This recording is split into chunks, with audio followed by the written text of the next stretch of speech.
রাজনীতিতে পরিমিতি বোধের জন্য অনন্য ছিলেন বেগম খালেদা জিয়া। অন্যায়ের সাথে আপোষ না করে হয়ে ওঠেন আপোষহীন নেত্রী। নাগরিক শোকসভায় বিশিষ্টজনেরা। 11 দল থেকে বের হয়ে যাওয়ার ঘোষণা ইসলামী আন্দোলনের। ভাঙনের জন্য জামায়াতকে দুষলেও দলটি বলছে অভিযোগ ভিত্তিহীন, বাড়তে পারে এনসিপির আসন।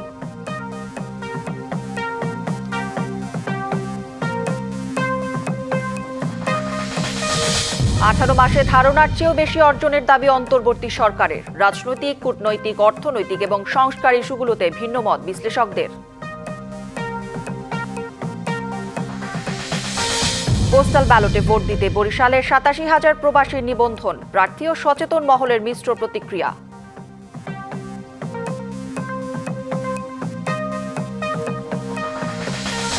শিক্ষক সংকটে ফরিদপুরের চরাঞ্চলের স্কুলে ঝরে পড়ছে শিশুরা। দুর্গম হাওয়ায় নিয়োগ দিলেও শিক্ষক না থাকার অভিযোগ।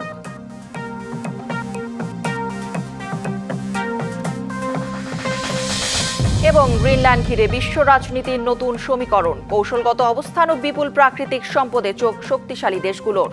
বাংলাদেশকে ভালো রাখতে বেগম খালেদা জিয়ার আদর্শ ধারণ করতে হবে। পরিমিতিবোধ আর মার্জিত ভাষার জন্য রাজনীতিতে তিনি ছিলেন শালীনতার প্রতীক। আর এই সব কারণে ইতিহাসের অনন্য অবস্থানে থাকবেন তিনি। কোনো অন্যায়ের সঙ্গে আপোষ না করায় বেগম জিয়া হয়ে ওঠেন আপোষহীন নেত্রী। রাজনৈতিক প্রতিহিংসার শিকার জননন্দিত এই নেতা তার জীবনে কখনো প্রতিহিংসার রাজনীতি করেননি। বেগম খালেদা জিয়ার নাগরিক শোক সভায় এসব কথাই স্মরণ করেন দেশের বিশিষ্ট নাগরিকরা। যেমন থাকি, যেখানেই থাকি, যতক্ষণ বেঁচে থাকবো দেশবাসীকে ছেড়ে যাব। শান্ত মায়াবী বেগম খালেদা জিয়া জীবন থেকে বিদায় নিয়েছেন, কিন্তু রয়ে গেছেন মানুষের হৃদয়ে হৃদয়ে। চেষ্টা হলেও জাতীয় সংসদের দক্ষিণ প্লাজায় বেগম খালেদা জিয়ার স্মরণে নাগরিক শোকসভা আয়োজক নাগরিক সমাজ। 1996 এই শোকসভায় যোগ দেন বিভিন্ন শ্রেণী পেশার ব্যক্তিবর্গ। ছিলেন বিএনপির চেয়ারম্যান তারেক রহমান সহ পরিবারের সদস্যরা। অন্তর্বর্তী সরকারের উপদেষ্টা মণ্ডলীর সদস্যদের পাশাপাশি শোকসভায় আসেন বাংলাদেশে নিযুক্ত বিভিন্ন দেশের কূটনীতিকরা। উপস্থিত সুধীবৃন্দ, বিশিষ্টজনদের স্মৃতিচারণ আর বক্তব্যে উঠে আসে বেগম খালেদা জিয়ার বর্ণাঢ্য জীবনের নানা দিক।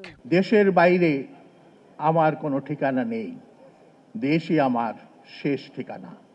এই মন্ত্রগুলো তিনি দিয়ে গেছেন, আর এই মন্ত্রগুলো ধারণ করলেই তার দল এবং এই দেশ রক্ষা পাবে।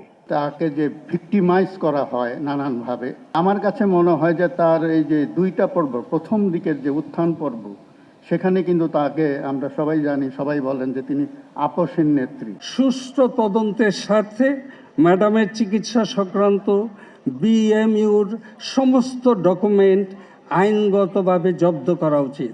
গণমাধ্যম ব্যক্তিত্বরা বলেন, খালেদা জিয়ার উদারতা রাজনীতিতে চর্চা হতে পারে। অনেক গুণ তার ছিল, তার সবচেয়ে বড় গুণ ছিল তিনি বলেছিলেন তিনি সাহসী এবং তিনি দেশপ্রেমিক, দেশকে তিনি ভালোবাসেন। খালেদা জিয়ার যে শেষ বাণী, জ্ঞান ভিত্তিক সমাজ, আমরা যেন এটা অন্তরে সবার ভেতরে আমরা উপলব্ধি করি। The future of Bangladesh depends on a knowledge based society. তার উপর, তার পরিবারের উপর যে সমস্ত দুর্ভোগ গেছে, তার জন্যে তিনি কখনই কোনো নিন্দাসূচক বাক্য কখনো উচ্চারণ করেননি। বাংলাদেশকে ভালো রাখতে হলে খালেদা জিয়াকে ধারণ করতে হবে বলেও মত দেন বক্তারা। এই যে মেধাকে সামনে রেখে তো এত কিছু ঘটলো জুলাই আন্দোলনে। সেই 93 when I was the chairman of the Public Service Commission, কতটা মেধাকে ধারণ করতেন। ওনার তরফ থেকে কোনো সময় কোনো রকমের ইন্টারফেয়ারেন্স ছিল না। ওনার মধ্যে রুচির এক অবিস্মরণীয় প্রকাশ ছিল, পরমত সহিষ্ণু ছিলেন। বাংলাদেশকে ভালো থাকতে হলে বেগম জিয়াকে ইন্টারনালাইজ করতে হবে। মর্যাদাপূর্ণ ও ভাবগাম্ভীর্যের পাশাপাশি শোকসভায় বেগম খালেদা জিয়ার জন্য দোয়াও করা হয়। একজন বেগম খালেদা জিয়া, গৃহবধূ থেকে আপোষহীন নেত্রী, মানবিকতা আর পরিমিতি বোধের মিশেলে 41 বছরের রাজনৈতিক কেরিয়ার। নাগরিক সমাজের প্রতিনিধিরা এটিকে একটি অধ্যায় বলছেন। তাদের প্রত্যাশা এবং তারা বিশ্বাস করেন আগামীর রাজনীতির জন্য বেগম খালেদা জিয়া নামের এই অধ্যায়টি হতে পারে অন্যতম পাথেয়। আনোয়ার হোসেন, ডিবিসি নিউজ, ঢাকা। জামায়াত নেতৃত্বাধীন 11 দলীয় জোট থেকে বেরিয়ে যাওয়ার ঘোষণা দিয়েছে ইসলামী আন্দোলন বাংলাদেশ। জাতীয় নির্বাচনে 268টি আসনে এককভাবে লড়ার ঘোষণাও দিয়েছে দলটি। জোটে ভাঙনের পেছনে জামায়াতে ইসলামের কর্মকাণ্ডকে দায়ী করলেও দলের মুখপাত্র জানান, এখনই বিএনপি বা জাতীয় পার্টির সঙ্গে জোটে যাচ্ছে না দলটি। বৃহস্পতিবার অনেকটা নাটকীয়ভাবে ইসলামী আন্দোলন বাংলাদেশের জন্য আসন ফাঁকা রেখে 253 আসনে সমঝোতার ঘোষণা দেয় 11 দলীয় নির্বাচনী ঐক্যজোট। যদিও এক প্রশ্নের জবাবে জামায়াতের আমির জানিয়েছিলেন জোট ভাঙনের আভাস নেই। তারা নিজেদের নিয়ে আরো বোঝাপড়া করছেন, তাদের সাথে আমাদের নিয়মিত যোগাযোগ আছে। তারা চূড়ান্ত সিদ্ধান্ত জানাবেন, আমরা আশা করি তারা আমাদের সাথে থাকবে ইনশাআল্লাহ। তবে শুক্রবার দলীয় কার্যালয়ে এক সংবাদ সম্মেলনে ইসলামী আন্দোলন জানায় 11 দলের জোটে থাকছে না তারা, নির্বাচনে অংশ নিচ্ছেন এককভাবে। এ সময় 268টি আসনের নির্বাচন করার ঘোষণা দেওয়া হয়। আমরা বৈরিতার শিকার হয়েছি। জোট ভাঙনের পেছনে জামায়াত ইসলামীর কর্মকাণ্ডকে দায়ী করে নির্বাচনে এককভাবে অংশ নেওয়ার ঘোষণা দেন ইসলামী আন্দোলনের মুখপাত্র গাজী আতাউর রহমান। এখন যারা প্রধান শক্তি তারাই যদি ইসলামের সমানে আদর্শ থেকে ভিন্ন দিকে চলে যায়, তারা যদি ইসলামী আইনের প্রতি তাদের আস্থা না থাকে, তাহলে আমরা যে কর্মী সমর্থক নিয়ে সারা দেশে ইসলামের পক্ষে কাজ করে যাচ্ছি, এই স্বপ্নই থেকে যাবে। ইসলামী আন্দোলন বাংলাদেশ আসন্ন ত্রয়োদশ জাতীয় সংসদ নির্বাচনে প্রতিদ্বন্দ্বিতা করবেন। তবে জোট ভাঙলেও এখনই বিএনপি বা জাতীয় পার্টির সঙ্গে জোট গঠনের সম্ভাবনা নেই বলেও জানান দলটির নীতি নির্ধারণী পর্যায়ের এই নেতা। বিএনপি চেয়ারপারসন আমাদের নায়েব আমিরকে রিং দিয়েছে, এমন একটা ফেসবুকে ছড়িয়েছে, এটার কোনো ভিত্তি নেই, না কোনো সম্ভাবনা নাই। বাকি 32 আসনে ইসলামী আন্দোলনের আদর্শের সাথে যাদের মিল থাকবে তাদেরকেই সমর্থন দেওয়ার কথা জানানো হয়। আমি আমার কথা বলেছি যে আমাদের নীতি আদর্শের সাথে যাদের সঙ্গতি থাকবে এবং আমাদের ওয়ান বক্স পলিসির পক্ষে যারা থাকবে তাদেরকে দিব। Hasan Al Mamun, DBC news, Dhaka. জামায়াতের কর্মকাণ্ডের কারণে ইসলামী আন্দোলন 11 দলীয় জোট থেকে বের হয়ে গেছে, এমন অভিযোগকে ভিত্তিহীন দাবি করেছে জামায়াত। দলটির সহকারী সেক্রেটারি জেনারেল এহসানুল মাহবুব জুবায়ের বলেন, ইসলামী আন্দোলনের ব্যাপারে 11 দলীয় নির্বাচনী ঐক্যের লিয়াজো কমিটির আলোচনার মাধ্যমে সিদ্ধান্ত জানানো হবে। কোনো ধরনের কোনো তুচ্ছ তাচ্ছিল্য করা বা অন্য ধরনের কোনো আচরণ করা, এটা আমাদের পক্ষ থেকে আমরা কখনো করি না। কোনো পাতানো তো কিছু হওয়ার সুযোগ নেই। এই কথাগুলো তো স্পষ্টত বলা হয়েছে এবং এটা সবার সামনে বলেছে, একাধিকবার এটা বলা হয়েছে গিয়ে। এটা আমাদের ডিক্লেয়ার্ড নীতি, এটা যে আমরা সবাইকে নিয়েই চলতে চাই। আমাদের একটা লিয়াজো কমিটি আছে, তো ওনারা আলোচনা করবেন পরবর্তী কি আমাদের করণীয়, সেই সমস্ত প্রয়োজনীয় নির্দেশনা ওনারা দেবেন। যারা একমত হতে পারবে তাদের নিয়ে নির্বাচনী প্রচারণা চালানো হবে বলে জানিয়েছেন জাতীয় নাগরিক পার্টির মুখপাত্র আসিফ মাহমুদ সজীব ভুইয়া। 11 দল থেকে ইসলামী আন্দোলনে বের হয়ে যাওয়ার নিয়ে অবস্থান জানাতে আয়োজিত সংবাদ সম্মেলনে একথা বলেন তিনি। আসিফ মাহমুদ বলেন, ইসলামী আন্দোলন বের হওয়ায় এনসিপির কোনো হাত নেই, তবে এ কারণে এনসিপির আসন বাড়তে পারে বলে আভাস দেন তিনি।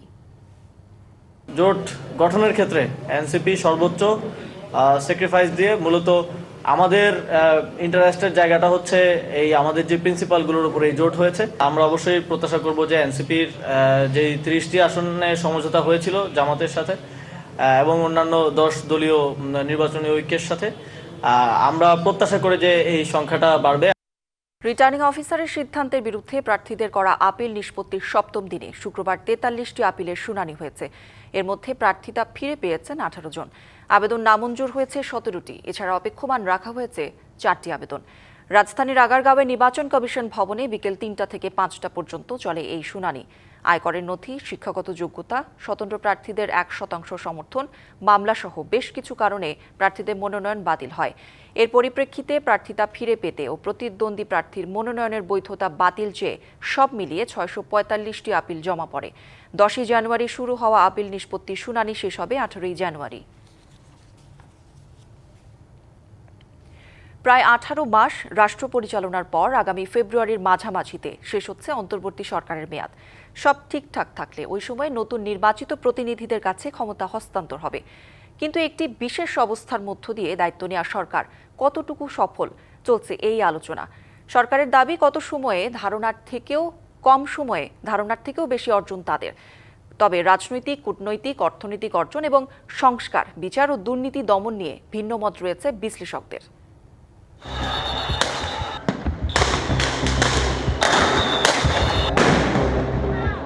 ছাত্র জনতার গণ অভ্যুত্থানে 2024 সালের 5ই আগস্টে পতন হয় আওয়ামী লীগ সরকারের। পরে রাষ্ট্র পরিচালনার দায়িত্ব নেন ডক্টর মোহাম্মদ ইউনূসের নেতৃত্বাধীন অন্তর্বর্তী সরকার। সবকিছু ঠিকঠাক থাকলে ফেব্রুয়ারিতে জাতীয় নির্বাচনের পরপরই নতুন সরকারের কাছে দায়িত্ব বুঝিয়ে দিয়ে নিজেদের মেয়াদ শেষ করবে অন্তর্বর্তী সরকার। সরকারের এই পথ চলায় শেষ সময়ে তাই চলছে নানা হিসেব নিকেশ। কি করেছে বর্তমান সরকার, আর ব্যর্থতাই বা কোথায়, চলছে এসবের বিশ্লেষণ। সরকারের প্রস্তুতি, তবে নিজেদের নানা অর্জনের কথা বলছে সরকার। সংস্কার, বিচার, নির্বাচন এবং অর্থনৈতিক স্থিতিশীলতা বড় সাফল্য বলে দাবি তাদের। সমস্যা যে এত ভয়ানক একটা সমস্যা, মানে আপনার ইকোনমিতে বলে কিছু নাই, মানে একটা কঙ্কাল, সব খেটে কঙ্কালটা রেখে দিয়ে গেছে। প্লাস হচ্ছে আপনার কোনো ইনস্টিটিউশন নাই। কাজটা পর্বত সমান অনুপাতে, এই যে এখন 18 মাস চলতেছে এই গভর্নমেন্টের, এই গভর্নমেন্ট অ্যামেজিং কাজ করেছে। ইকোনমি রিকভারি হয়েছে, আপনার ব্যাংকিং সেক্টরগুলো ঠিক হয়েছে, ফরেন পলিসিতে নতুন মাত্রা এসে একদম নিউ ফরেন পলিসি। বিশ্লেষকের মতে রাজনীতিতে পরিবর্তনের যে স্বপ্ন দেখিয়েছিল সরকার তা পুরোপুরি পূরণ হয়নি। রাজনীতিতে কোনো ইম্প্যাক্ট ফেলতে পেরেছে বলে আমার মনে হয় না। কাঠামো তারা তৈরি করে দিতে পারত যে 5ই আগস্টের হলো আপনাদের সামনে অনেক চ্যালেঞ্জ আছে, এগুলো মোকাবেলা করার জন্য আপনাদের এক থাকাটা জরুরি। কূটনৈতিক সফলতাও আরও বেশি হতে পারত কিনা আছে এমন প্রশ্ন। এই অন্তর্বর্তীকালীন সরকার পররাষ্ট্র নীতি পরিবর্তন করা বা ওখানে নতুনত্ব আনা, এটা কিন্তু তার দায়িত্ব ছিল না। যদিও সে হয়তো কোনো কারণে তার হয়তো একটা ইন্টারেস্ট আছে বা সেই হিসাবে চেষ্টা করেছে। অর্থনৈতিক দুরবস্থা থেকে সরকারের ঘুরে দাঁড়ানোর চেষ্টার মধ্যেও রয়েছে নানা বিশ্লেষণ। জিনিসপত্রের দাম এইটা কমার কথা শুধু না, মূল্যস্ফীতিও কমিয়ে যে একটা জায়গায় আসবে সেটা আসে নাই। যদি এই সরকারের খুবই দুর্বল একটা জায়গা থাকে, বাজেট ব্যবস্থাপনা একটা বড় দুর্বলতা আছে। বিচার, সংস্কার এবং দুর্নীতি দমন নিয়েও আরও আশা ছিল বলছেন বিশ্লেষকরা। যে ধরনের প্রত্যাশাগুলো ছিল সেখানে দুইটা আঙ্গিকে আমি মনে করি যে প্রত্যাশা পূরণ হয়নি। সকল পর্যায়ে সরকারি ক্ষমতাদের আয় ব্যয়ের হিসাব উন্মুক্ত করা হবে, এটা যেটা দীর্ঘদিনের প্রতীক্ষিত, মানুষ আশা করছে, বিভিন্ন দেশের চর্চা সেটা বলছে। তো এইটা কিন্তু এখনো পর্যন্ত, আজকে পর্যন্ত হয় না কিছুই। কারো কারো মতে অন্তর্বর্তী সরকারের জন্য 1.5 বছর লম্বা সময়, তবে সরকার মনে করে কম সময়ের কারণে থেকে যাচ্ছে কিছু অপূর্ণতা। যে কাজগুলো আরও দ্রুত গতিতে, আরও প্রচুর, মানে যেমন বিচার আমরা করেছি, বিচার কিছু লোকের হয়েছে, আরও বেশি লোকের যদি বিচার হতো, রিফর্ম করা হয়েছে, রিফর্ম যদি আরও বেশি, আরও ব্যাপ্তিময় হতো, আরও বেটার হতো। এই সরকারের কাজের মধ্যে অন্যতম জুলাই সনদ সহ বেশ কিছু বিষয় বাস্তবায়নের দায়িত্ব পড়ে থাকছে পরবর্তী নির্বাচিত সরকারের উপর। তবে সরকারের সফলতা ব্যর্থতার একটি বড় সূচক নির্ভর করছে আগামী জাতীয় সংসদ নির্বাচন কতটুকু সুষ্ঠু ও নিরপেক্ষ হয় তার উপরও। আর সবকিছু ছাপিয়ে যেন সেদিকেই তাকিয়ে আছে সবাই। মনিরুল সোহাগ, ডিবিসি নিউজ, ঢাকা। কনকনে শীতে নাকাল চুয়াডাঙ্গার জনজীবন। সকাল থেকে সূর্যের দেখা মিললেও উত্তরের হিমেল বাতাসে শীতের তীব্রতা আরও বেশি অনুভূত হচ্ছে। স্থবির হয়ে পড়েছে স্বাভাবিক জীবনযাপন। চুয়াডাঙ্গা আবহাওয়া অফিস সূত্রে জানা গেছে, সকাল 6টায় জেলার সর্বনিম্ন তাপমাত্রা রেকর্ড করা হয়েছে 10.8 ডিগ্রি সেলসিয়াস। বাতাসের আর্দ্রতা ছিল 96%। শুক্রবার জেলার সর্বনিম্ন তাপমাত্রা রেকর্ড করা হয় 9.7 ডিগ্রি সেলসিয়াস। কুয়াশা কেটে গেলেও হিমেল বাতাসে বেশি ভোগান্তিতে খেটে খাওয়া ছিন্নমূল মানুষ। ব্যাহত হচ্ছে কৃষিকাজ। এছাড়া শীতজনিত রোগের সংক্রমণও বেড়েছে উদ্বেগজনক হারে। দিন ও রাতের তাপমাত্রার পার্থক্য কম থাকায় চুয়াডাঙ্গায় শীত বেশি অনুভূত হচ্ছে। আগামী 2 থেকে 3 দিন এই তাপমাত্রা অব্যাহত থাকতে পারে বলছে আবহাওয়া অফিস।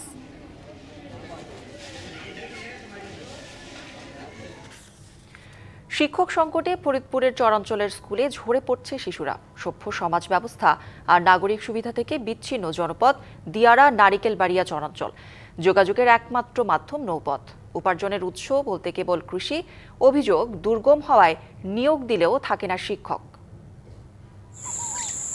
চারদিকে অথই জল, এরই মাঝে পদ্মা নদীর বুকে একখণ্ড বিচ্ছিন্ন জনপদ ফরিদপুরের দিয়ারা নারিকেলবাড়িয়া চরাঞ্চল। সভ্য সমাজ ব্যবস্থা আর নাগরিক সুবিধা থেকে বিচ্ছিন্ন চরটিতে 10 থেকে 12 হাজার মানুষের বাস, যাদের বেশিরভাগেরই পেশা কৃষি। পিছিয়ে পড়া এই জনপদটিতে আছে 10টি সরকারি প্রাথমিক বিদ্যালয়। তবে দুর্গম হওয়ায় নিয়োগ দিলেও থাকে না কোনো শিক্ষক। বলা হচ্ছে এতে ঝরে পড়ছে অধিকাংশ শিক্ষার্থী। আমি ক্লাস 1-এ ভর্তি ছিলাম, পরে 3-4 দিন পড়ছিলাম, একদিন আসলে 3 দিন আসলে। অন্যদিকে শিক্ষকরা বলছেন দুর্গম আর নিয়মিত ট্রলার না থাকায় অসুবিধায় পড়েন তারা।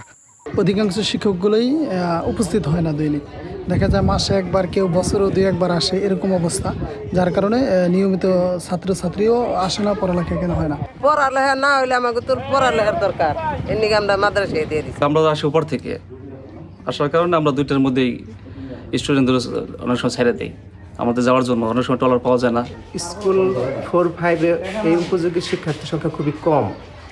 এখানে কেন কম সেটা অর্থনৈতিক অবস্থার জন্য হতে পারে বা আদার্স অন্য বিভিন্ন কারণ হতে পারে। এই অবস্থায় শিক্ষার্থীদের ঝরে পড়া রোধে ব্যবস্থা নেওয়ার আশ্বাস দিলেন শিক্ষা অফিসার। এই বিষয়টা নিয়ে আমি আমার ঊর্ধ্বতন কর্তৃপক্ষের সাথে আলাপ করেছি। আমি সংশ্লিষ্ট ইউনিয়ন পরিষদ চেয়ারম্যান মহোদয়ের সাথে কথা হয়েছে। যে অভিযোগটা পেয়েছি এর উপর আমি তদন্ত কমিটি গঠন করেছি। আমার একজন অফিসারকে আহ্বায়ক করে যে 3 সদস্য বিশিষ্ট একটা তদন্ত কমিটি, তারা তদন্ত করে প্রতিবেদন দিবে, সেটার মোতাবেক আমি ব্যবস্থা নেব। বিচ্ছিন্ন এই জনপদের বাসিন্দাদের আশা কর্তৃপক্ষের কঠোর নজরদারিতে ফিরবে শিক্ষার পরিবেশ, মিলবে শিক্ষার আলো।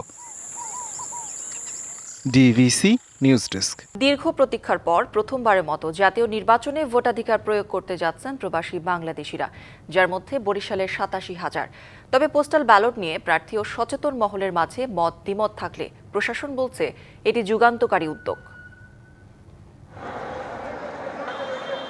দেশ আজ এক ঐতিহাসিক সন্ধিক্ষণে, বেজে উঠেছে নির্বাচনী দামামা। রাজনৈতিক দলগুলোর পাশাপাশি ভোটাররাও প্রস্তুত ভোটাধিকার প্রয়োগ করতে। এবারে নির্বাচনেও আসছে নতুনত্ব। ত্রয়োদশ জাতীয় সংসদ নির্বাচন ও গণভোটে প্রথমবারের মতো ভোট দেওয়ার সুযোগ পাচ্ছেন প্রবাসীরা। বরিশালের নবগ্রাম রোডের বাসিন্দা সাইফুর রহমান 16 বছরের প্রবাস জীবনে ভোট দিতে পারেননি জাতীয় নির্বাচনে। তবে এবার পোস্টাল ব্যালটের মাধ্যমে পছন্দের প্রতিনিধি নির্বাচনে অংশ নেবেন, তাই আনন্দ উৎসাহের কমতি নেই তার। দীর্ঘ 16 বছর এখানে সৌদি আরবে আমি অবস্থান করতেছি। আমাদের সত্যি একটা খুব আনন্দের যে আমরা অনেক দিন পরে পোস্টাল অ্যাপের মাধ্যমে আমরা ভোট দিতে পারবো। শুধু সাইফুরই নন, ভোট দেওয়ার অপেক্ষায় বরিশাল বিভাগের প্রায় 87,000 প্রবাসী। রাষ্ট্রীয় সিদ্ধান্ত গ্রহণে রেমিট্যান্স যোদ্ধাদের অংশীদার হওয়ার দীর্ঘদিনের দাবি পূরণ হচ্ছে এবার। পোস্টাল অ্যাপসের মাধ্যমে আমরা যে কাগজগুলো আবেদন করেছিলাম সে কাগজগুলো আমরা হাতে পেয়েছি আলহামদুলিল্লাহ। এবার প্রথম আমরা স্বাচ্ছন্দ্যভাবে এবং নির্দ্বিধায় আমাদের ইচ্ছে মতো আমাদের পছন্দের প্রার্থী এবং পছন্দের মার্কারকে ভোট দিতে পারবো। তবে কিছু প্রযুক্তিগত গোপনীয়তা রক্ষা সহ প্রশাসনিক এবং রাজনৈতিক জটিলতায় পোস্টাল ব্যালট নিয়ে মতবিরোধ রয়েছে প্রার্থী ও সচেতন মহলের মাঝে। পোস্টাল ভোটের একদিক থেকে আমরা এটাকে পজিটিভলি নিচ্ছিলাম যে আমাদের প্রবাসী স্বজনরা ভোট দিতে পারবে, কিন্তু যে প্রক্রিয়ায় ভোটটি দেওয়া হবে সেখানে কতটুকু স্বচ্ছতা নিশ্চিত হবে সেই বিষয়টা নিয়ে আমরা আশঙ্কার মধ্যে আছি। প্রবাসীরা আমাদের রিমিটেন্স যোদ্ধা, সুতরাং তাদের এই অধিকারটা নিশ্চিত করতে হবে। যার যে অ্যাপ্রিহেনশন আছে, আশঙ্কা আছে, সেগুলোকে তারা সামনে আনবে, সামনে এনে সেগুলোকে যাতে করে কোনো সমস্যা না হয় সেটা দেখতে হবে। প্রবাসীদেরকে ভোটাধিকার নিশ্চিত করা সহজ নয়, অনেক জটিল। তো আমাদের এই ঝুঁকি আছে, এই ঝুঁকি আমাদের গ্রহণ করতে হবে, কারণ এই যাত্রাটা শুরু হবে। আশা করি এই পরবর্তীতে যে সকল অসঙ্গতি, যে সকল সমস্যা আছে এগুলো দূরীভূত হবে। যদিও জেলা রিটার্নিং কর্মকর্তা বলছেন পোস্টাল ব্যালটে থাকবে স্বচ্ছতা, নিয়ম মেনেই চলবে ভোট গ্রহণ। প্রবাসী ভোটার তো 100% স্বচ্ছতার সাথেই না হবে।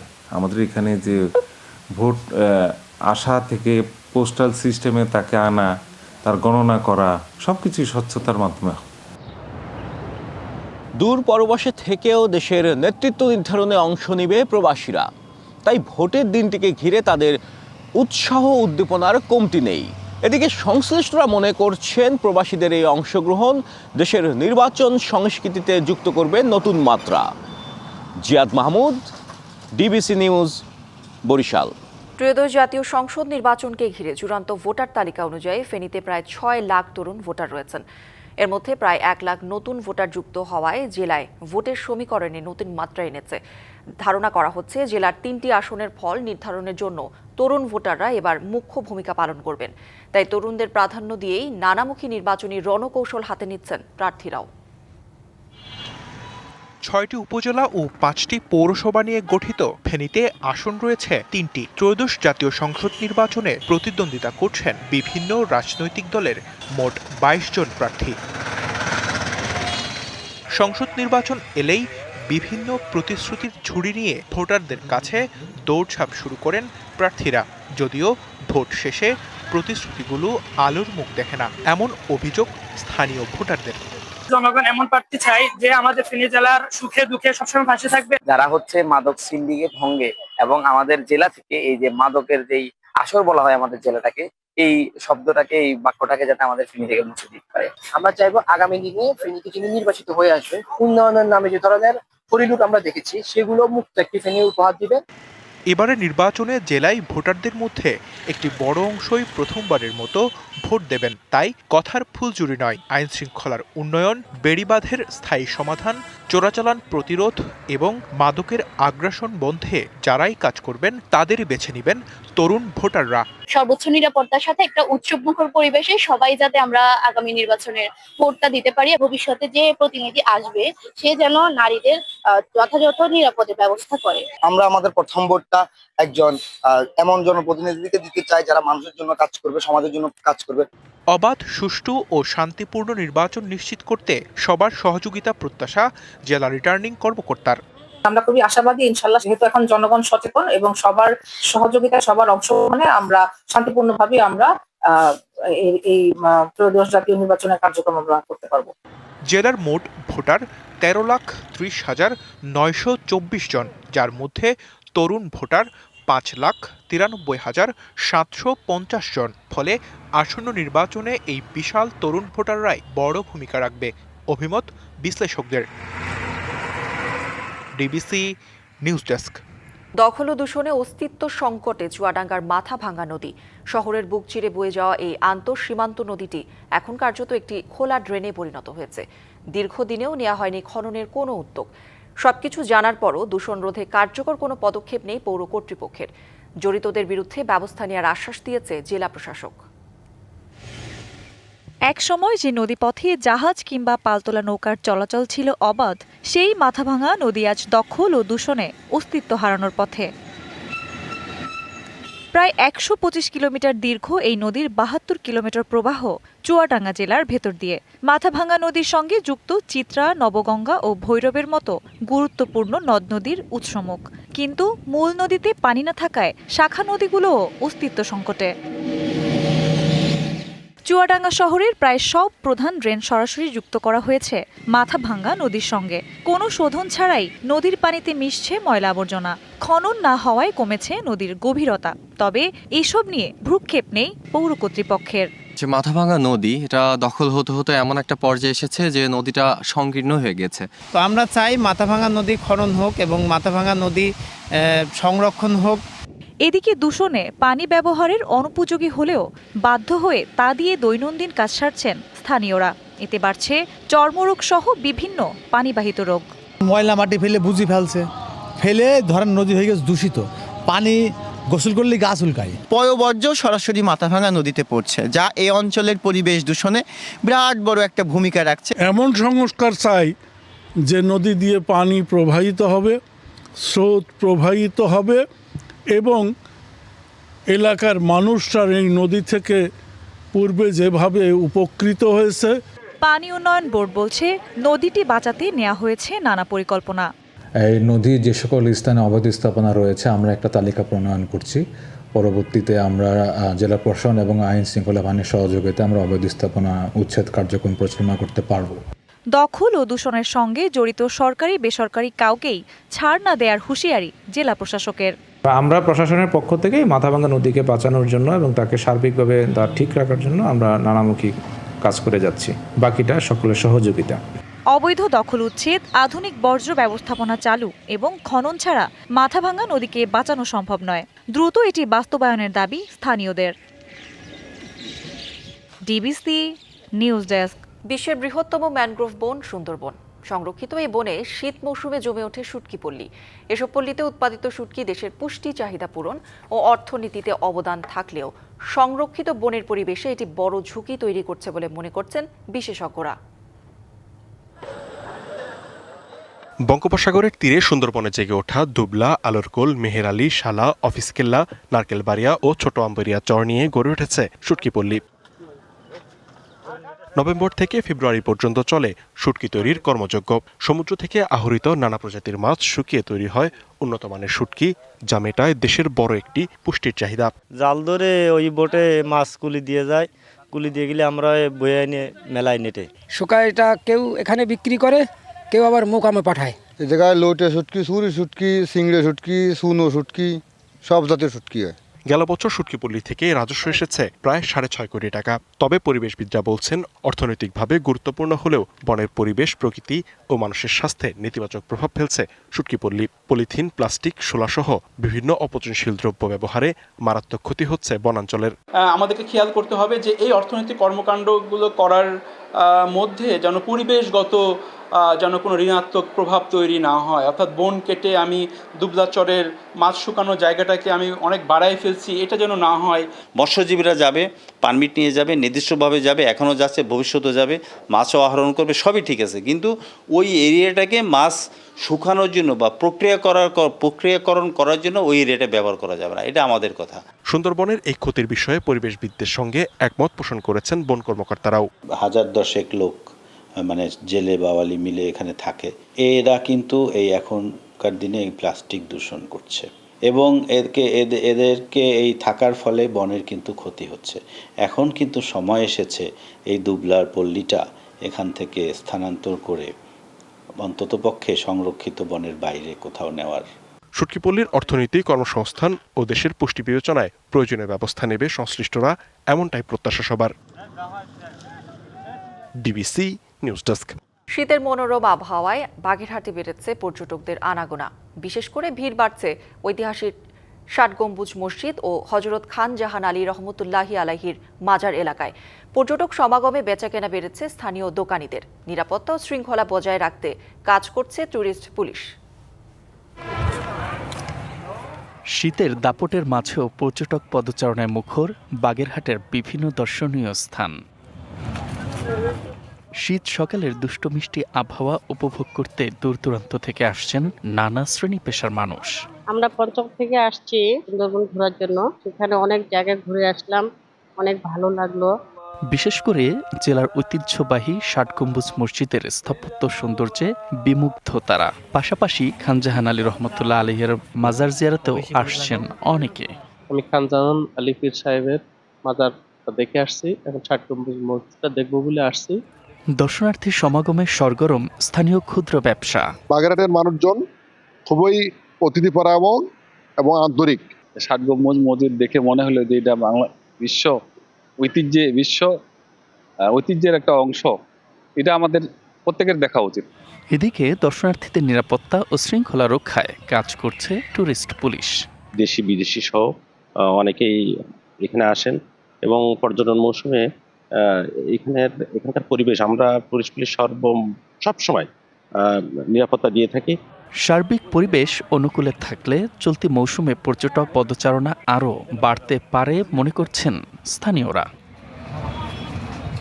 DBC news desk.